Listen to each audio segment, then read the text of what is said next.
Salam sehat untuk sahabat semuanya.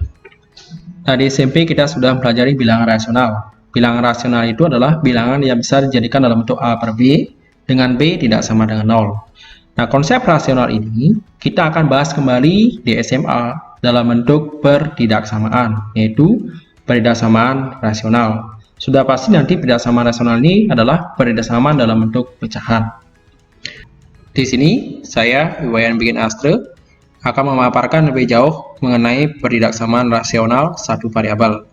Tujuan pembelajaran yang diharapkan adalah siswa dapat menentukan himpunan penyelesaian dari pertidaksamaan rasional satu variabel. Pada poin pertama yang diperhatikan adalah bentuk umum. Bentuk umum pertidaksamaan rasional itu ada dua. Yang pertama itu yang tandanya lebih besar, dan yang kedua tandanya yang lebih kecil. Nah, di belakang pertidaksamaan itu harus 0, tidak boleh angka yang lain. Berikut hal-hal yang tidak dibenarkan dalam menyederhanakan bentuk pertidaksamaan rasional karena akan merubah domain dari fungsi tersebut. Itu ada dua. Pertama, kali silang. Jadi penyebut atau yang di bawah atau gx pada yang sama ilustrasinya ini tidak boleh dikalikan c. Poin yang kedua, mencoret fungsi atau faktor yang sama pada pembilang dan penyebut. Langkah-langkah menentukan himpunan penyelesaian pertidaksamaan rasional satu variabel. Pertama, pastikan soal dalam bentuk umum. Tentukan pembuat 0 pada pembilang dan penyebut. Ketiga, tulis pembuat 0 pada garis bilangan dan tentukan tanda untuk tiap-tiap interval pada garis bilangan. Daerah penyelesaian itu ditentukan dari tanda pertidaksamaan. Jika lebih besar atau lebih besar sama dengan, maka HP bertanda positif. Jika kurang dari atau kurang dari sama dengan, maka HP bertanda negatif. Perhatikan juga syarat penyebut yang tidak sama dengan 0. Setelah itu baru tuliskan himpunan penyelesaian dalam interval. Untuk memperjelas konsep pertidaksamaan rasional satu variabel, saya akan bahas beberapa soal. Soal pertama, tentukan himpunan penyelesaian dari x-3 dibagi x+1 lebih dari sama dengan 0. Nah, di sini soalnya sudah ke bentuk umum ya. Jadi kita lanjut ke pembuat 0. Pembuat 0 di pembilang x-3 sama dengan 0. Membuat 0 di penyebut x+1 sama dengan 0. Sehingga kita dapatkan x sama dengan 3 dan x sama dengan -1.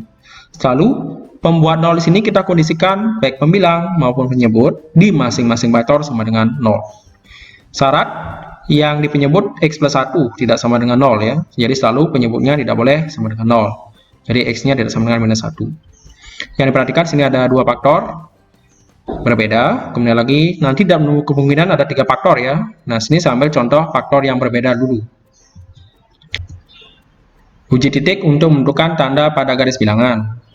Nah, untuk uji titik ini tergantung dari pembuat nolnya, di mana pembuat 0 yang kita dapatkan di soal nomor 1 ini adalah -1 dan 3.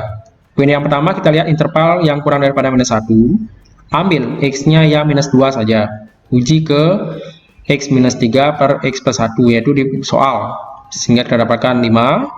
Nah, 5 di sini tandanya positif. Berikutnya lagi, pada saat interval x antara -1 dan 3, ambil x sama dengan 0, sama, ganti x yang di soal, sehingga kita dapatkan -3, berarti ini tandanya adalah minus. Dan terakhir untuk x yang lebih dari 3, ambil x-nya sama dengan 4. Kita sebesarkan ke x di persamaan, sehingga kita dapatkan 1/5, ini berarti tandanya positif.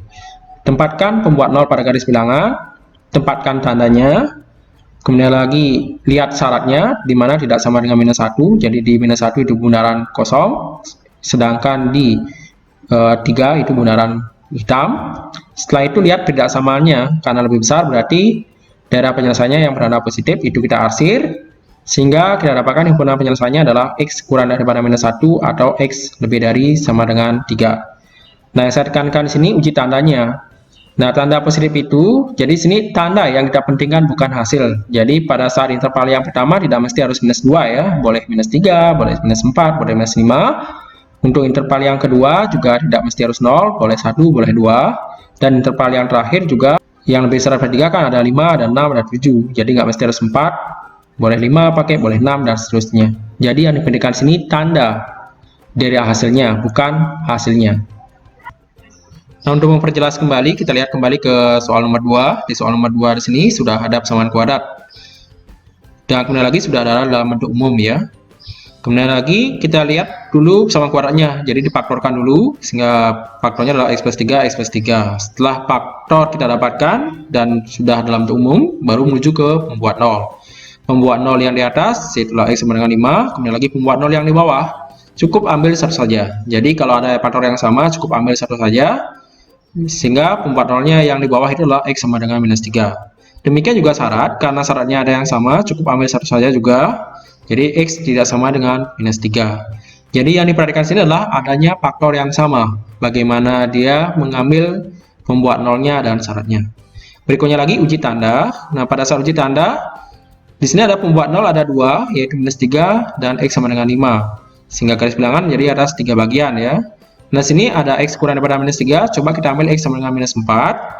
Yang di antara minus 3 dan 5, ambil saja x-nya sama dengan 0 ya. Dan terakhir yang lebih dari 5, ambil x-nya sama dengan 6. Nah, semua nilai x itu kita uji ke soalnya. Nah, seperti langkah nomor 1, sehingga kita dapatkan garis bilangannya.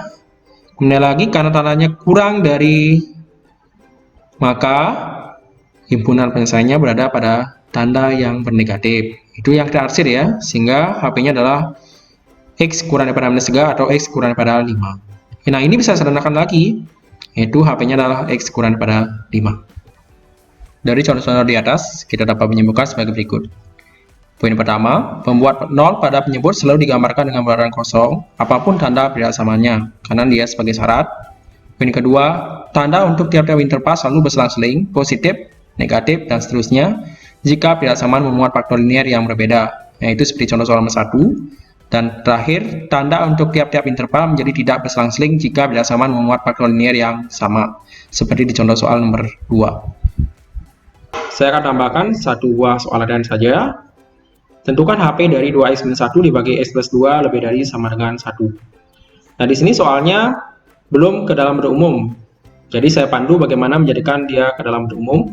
Poin pertama itu adalah apapun yang di belakang persamaan kita pindah ke depan. Jadi satunya pindah ke depan jadi minus 1. Kemudian lagi operasikan. Nah, di sini kita menyamakan penyebut. Di mana penyebutnya di sana ada x plus 2. Sehingga 1 berubah menjadi x plus 2 dibagi x plus 2. Kemudian kita operasikan lagi yang di pembilang atau di atas kita jadikan 1.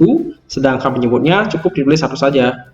Nah, sehingga kemudian lagi kita operasikan suku yang sejenis. 2x dikurangi x itu x. Minus 1 dikurangi 2 itu minus 3. Setelah itu ini sudah dalam bentuk umum, kita lanjut ke pembuat nolnya. Nah, pembuat nolnya sama seperti contoh soal sebelumnya.